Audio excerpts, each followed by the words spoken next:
Today, we're cracking open an ancient text to solve a mystery.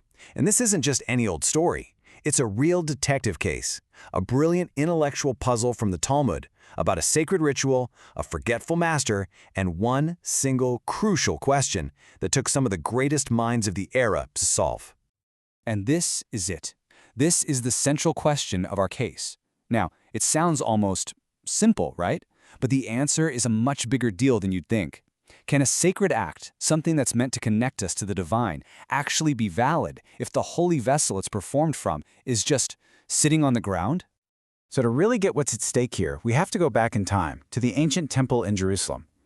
I want you to imagine a place of incredible sanctity where every single action is precise, every ritual is just loaded with meaning. And one of the most important rites was the meal offering, a gift of fine flour brought before God. And like everything else in the temple, it had to be done just right. At the very heart of this offering is this one specific action called the komets. A priest would reach into a sacred vessel and scoop out this ceremonial handful of flour to be placed on the altar. This single handful represented the entire offering, so its validity, that was everything. And that's what brings us to the core of our puzzle. So here it is, the question that kicked this whole thing off.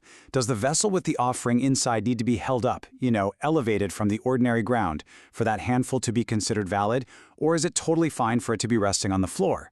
And for the sages, this wasn't just some academic thought experiment, it was a real point of legal and spiritual uncertainty. Now, before we get into all the arguments and the back and forth, we need to meet our lead detective, Rabbi Avimi, because his story has this incredible twist that really adds a human layer to the case. It shows us that this isn't just about abstract logic, but about the people who dedicated their lives to finding the truth. Okay, check this out. It's this amazing role reversal. Rabbi Avimi, he was the teacher, a great master. And Rav Hisda, he was his student. But in our story, the master forgets an entire book of the Talmud, the very one that deals with meal offerings. So what does he do? He goes to his own student to learn it all over again. I mean, just think about the humility that takes. The master traveling to the student and then sitting down to be taught his own lessons. This wasn't just about getting back some lost information, it was this profound act of dedication to the learning itself. It really sets the stage for the kind of mind we're dealing with here. And this quote tells us exactly why he did it. Rabbi Avimi knew something deep about psychology and how memory works. He believed that the physical effort of the journey, the act of humbling himself, that would actually help him retain the knowledge more deeply. The struggle was part of the process. So, with his knowledge refreshed, our detective is ready for his first interrogation. So, Rabbi Avimi is fresh from studying with his former student, and he's immediately confronted by another great scholar, Rav Nahman.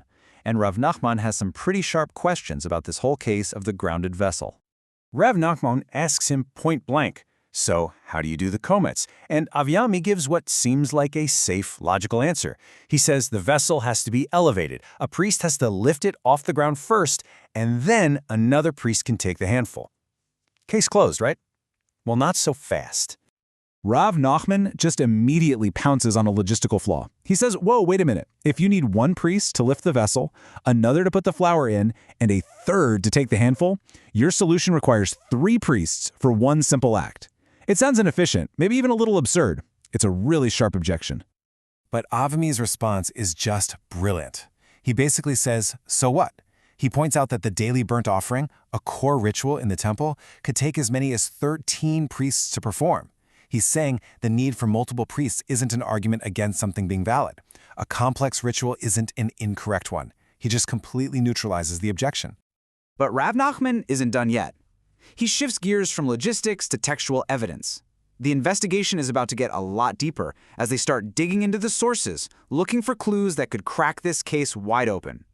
So Rav Nahman brings up a Mishnah, a really key legal text that lists all the essential actions of the meal offering. He points out, look, taking the handfuls on the list, putting it in a vessel is on the list, but lifting the vessel is nowhere to be found. This seems like a slam dunk. But Avimi's defense is incredibly subtle. He replies that the text is listing the sacred rites, the actions that, if done with the wrong intention, would invalidate the whole offering. It's not a head count or a step-by-step manual of every single person's physical movements. The debate pretty much reaches a stalemate. So, the sages turn to another brilliant mind, Rav Sheshet, for a fresh pair of eyes. They ask him the same question. Is it okay to take the komets from a vessel that's on the ground?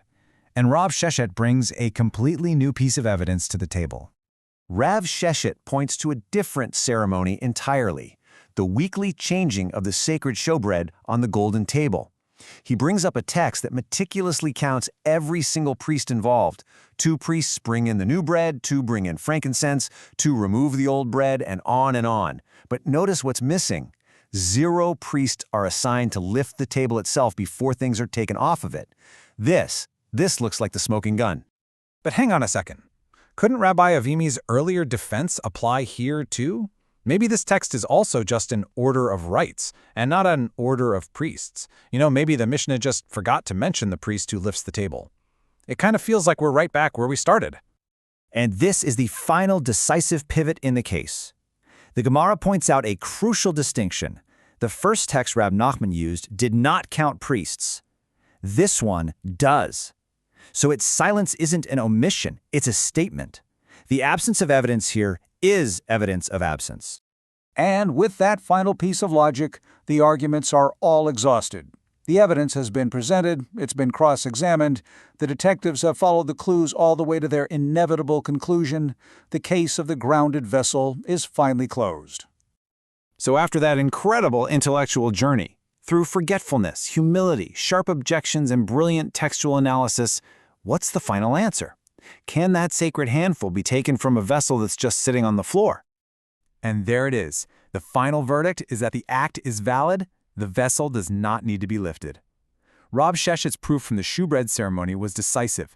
All that intricate, logical detective work leads to a clear, simple conclusion. But here's the thing. While the case might be about priests and flour, the story is about so much more. It reveals this deep human drive to understand our world with absolute precision, to find meaning in every little detail, and to chase after truth with rigorous logic and debate, even when it means we have to learn from our own students. It's a testament to the idea that no question is too small when you're searching for the right way to live.